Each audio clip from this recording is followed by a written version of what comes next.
Does anyone know what a kippa is, at least in relation to football? This one is called Kippa Return. I have absolutely no idea why. Unfortunately, there is no information on the page I got this from except a couple of screenshots. Again, using Man City, doing very well with this tactic, this 3-4-3. So 131 goals for Man City. It is going to be interesting to see if our teams of Liverpool and Aston Villa in the Premier League and our championship side of Ipswich Town can come anywhere close.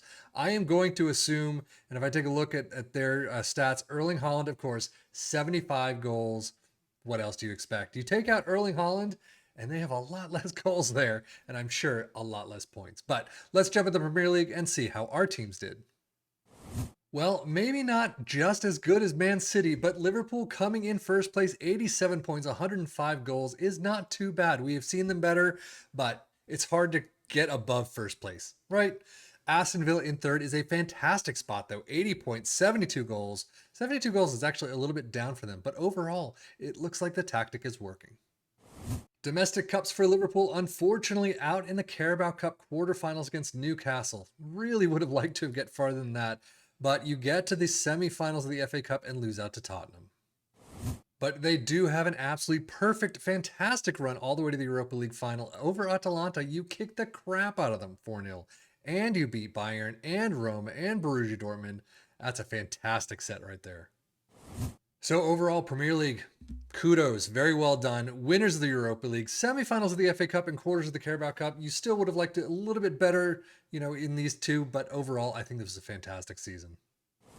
Squad wise for Liverpool, you can see 27 goals for Nunez, Salah with 24, 21 for Jota. Very well done. You still have more in double digits. 29 assists for Trent and 25 for Robertson. That is fantastic. Average rating though, Robertson gets the lead with 7.35. Aston Villa, on the other hand, not doing all that well in the domestic cups, out against Fulham in penalties in the Carabao Cup fourth round, and out in the fifth round of the FA Cup against, well, funny enough, Ipswich Town. But they do come back with some European glory. Europa Conference League final 2-0 against FC20. So overall, third place in the Premier League is pretty nice, especially for Aston Villa. Winners of the Conference League is great. Carabao Cup and FA Cup, you definitely would have liked better there. Squad-wise, though, for Aston Villa, you can see 27 goals for Ollie Watkins. Well done. He does get into the 30s a lot of times, though. Diaby with I shouldn't say only 23, because he gets in the teens, high teens most of the time, but 23 is pretty nice for them. 15 assists for John McGinn, 14 for Diaby, and then average rate, Lucas Digne gets a top with 7.24. Data hub for Liverpool, we have seen time and time again, attacking-wise is fantastic. Defending is actually a little bit woeful in certain parts. Obviously, some others is fantastic as well, but goals per game, 2.76, and then conceded 0.55. So defensively, they're not all that bad after all. 0.74 expected goals against, though. And Aston Villa showing a bit downward of a turn. Dribbling's really not there. But you do have some attacking numbers, which is great. Some missing defensive pieces, but overall still not too bad. Goals per game, only 1.89 this time around. 0.87 though, much better than what we've seen in their past at least. And then a 1.06 expected goals against. Premier League stats, they are missing in a couple of categories, but most points per game, Liverpool with 2.29, Aston Villa in third with 2.11. Most goals, of course, Liverpool in first with 105, with Aston Villa tied for third with 72.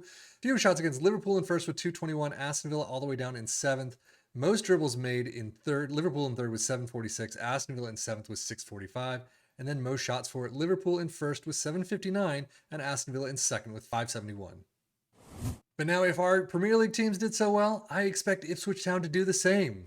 Well, first place. Yep, that got it. 113 points, 120 goals for is fantastic. Clearly winning the championship, going on to the Premier League next season, automatic promotion, doing very well.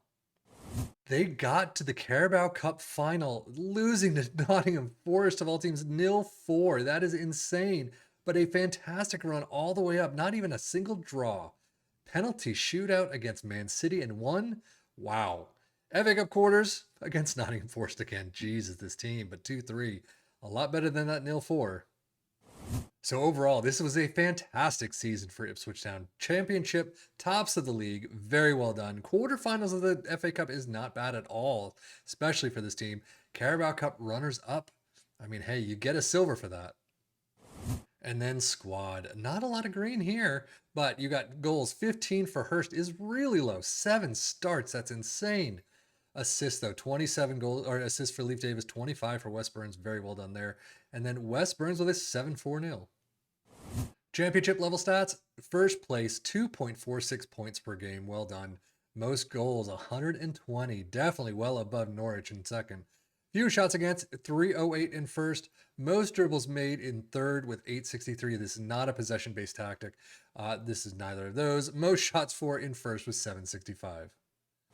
So let us take a look at this tactic. A 3-4-3 sweeper keeper and defended is where we start. Ball playing defenders all down that line. Wingbacks on the left and the right in attack. Segundo Volantes in the middle in attack. And then an inside forward in support on both sides. You do have a lot of individual player instructions, so definitely take a look at that and keep that in mind. And then an advanced forward in attack up front. Balanced mentality, in possession attacking with his narrow, approach plays pass into space, underlap on the left and the right, focus play down the left and the right. Passing directness is shorter, tempo is higher, low crosses and run at defense. In transition, counter press, counter, distribute quickly and roll it out. And then out of possession, a high press line of engagement, a much higher defensive line, trigger press much more often, prevent your goalkeeper distribution, get stuck in, step up more, and invite crosses. But now, how did it do for our 3 teams overall?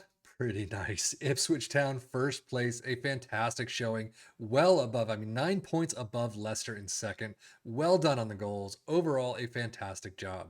And then Liverpool and Aston Villa doing another fantastic job as well. 87 points is not a huge tally, I will say. We have seen more goals for. They still win the league, though. They did a fantastic job over the season. Aston Villa getting to third, you don't see all that often. We have seen them higher up in the table. We have seen them first and second on several different tactics that we've seen. But overall, third place is a great place to be, especially if you like this type of 3-4-3 tactic. This is definitely one to take a look at. And hey, if you've looked at it yourself, let us know how it fared for your team, what team you used, and how they ended up. But so far, it looks pretty nice. But that is it for me, Seffian FM, for the Football Manager blog channel, saying thank you as always for watching. Take care and enjoy.